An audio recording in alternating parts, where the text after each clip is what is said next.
guys, Riley the Nerd here. Today we're going to be taking a look at the Transformers Bumblebee Cyberverse Adventures. So, if you're wondering, where did I get this? Well, let me start over.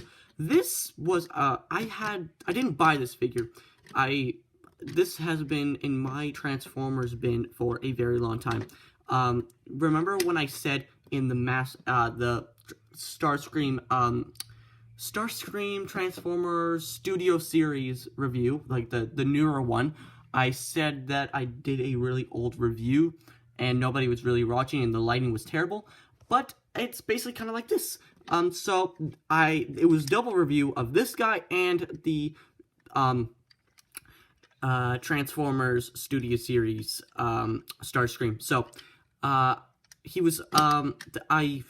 he's been sitting on my desk for basically forever. I wanted to take a look at this guy ever since I did that Starscream review. I was like, okay, so if I'm doing a remake of that toy, then I need to do it on this guy. So basically, I had many times to actually do a review on this. Apparently I just never got to around. So basically, he's been sitting on the side of my desk here for too long. So I finally have decided to man up and take a look at this figure. I don't even know why I said man up. It doesn't even make sense. But, and also you might recognize him from the stop motion that I did of Soundwave versus Soundwave versus Soundwave versus Shockwave stop motion. So if you have to check it out, that stop motion, it has voice acting, sound effects, everything. So, go take a look at this. And he was one of them, and he was doing a duo with, Transformers Prime Soundwave, and he killed him. But very good looking car mode. Just like the Shockwave review. This guy, and let me just bring him over here. And this guy, they are both from the same show, but this is a much smaller and more easier one to transform. I mean, this one still transform, but it's a little bit more different. So, if you're wondering why do I have him, he's just on the side of my desk because he looks cool there. So we are going to be taking a look at this guy. So, very good looking car mode. I mean, it rolls kind of well. I mean, it's kind of rough under there because of the arms there, and it also gets scratched up just a little bit.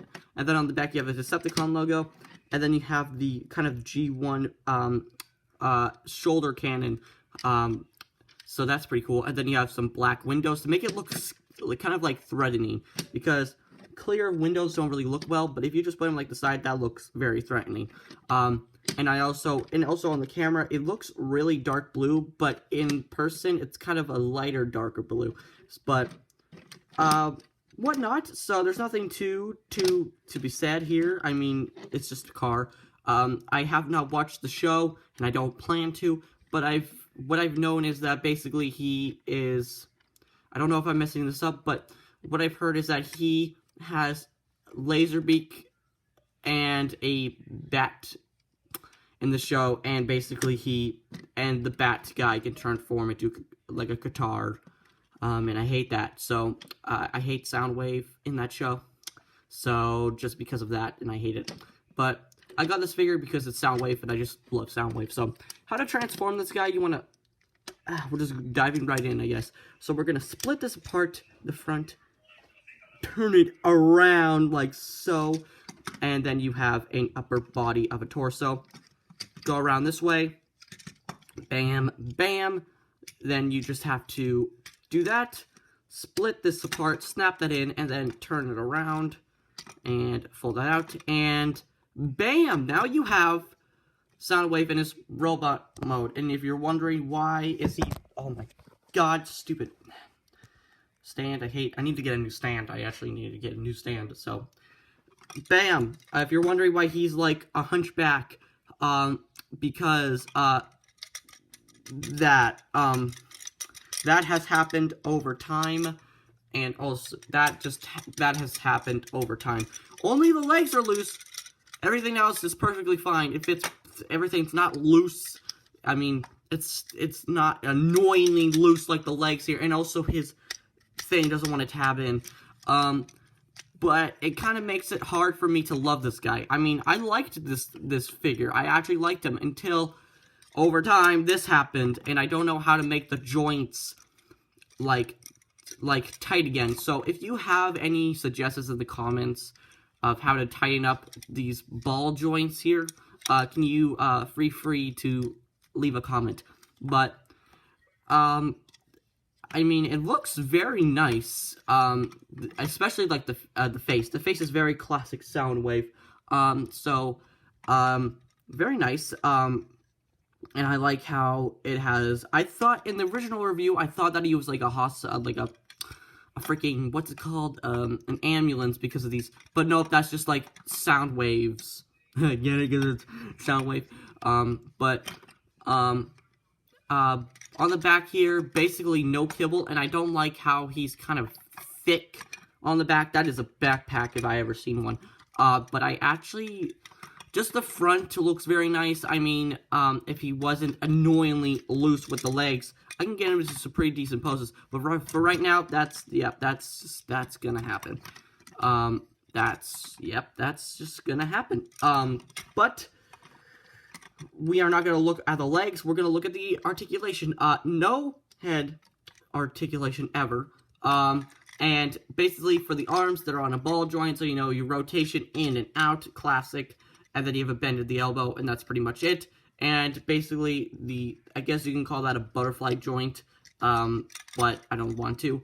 But for the legs here, oh god. So I already mentioned the freaking chomping jaw looking thing on here, and then you have, he can kick that far and move back that far, and a bend at the knee, and that's pretty much it. And there's no pivot at all, and I get that. I guess, look at that, he's doing the splits. Yeah, if you try to get him like into a pose like this, I was trying to display him like this, but I just display him in the car mode because it looks way better. But the only gimmick that this thing really has is this. A chest-bursting laser beak. I don't know why this is a thing. I don't know why laser beak is translucent pink, but I kind of like it. Even though that's like a chest burster. But I do like how it's translucent, and the wings are on a hinge joint. That's for, like, you know, putting it back in and all that. So, you know, chest laser beak can be like, oh god, and then yeah, you can do stuff like that. But very nice. And then this is on a hinge joint, so, but it's not annoyingly loose. It's on a spring, so stay shut. Let's do size comparison since I have some sound waves here. So for robot mode size comparison, here's him connected to Shockwave. And then we have my newer Soundwave, the Studio Series Soundwave, in his satellite mode. I like to keep him in his satellite mode because I think it looks better. And then we have G1 Soundwave in his cassette mode. So if you're wondering where's the Transformers Prime Soundwave, he's in my bin, and I don't want to take him out. So, pretty, like, if I could annoy the legs, I think that this is a pretty decent figure. You can probably go back and watch that review if you really want to. The lighting is terrible. My voice, Jesus, we don't want to talk about my voice, Jesus. Pretty much, like, if I could annoy these legs, I think that I could probably, you know, I probably think I could pass it, to be honest. But yeah, pretty much. That's pretty much it for this review, guys. It's kind of a simple review, but I just wanted to just finally do a review on this guy. A newer review on this guy.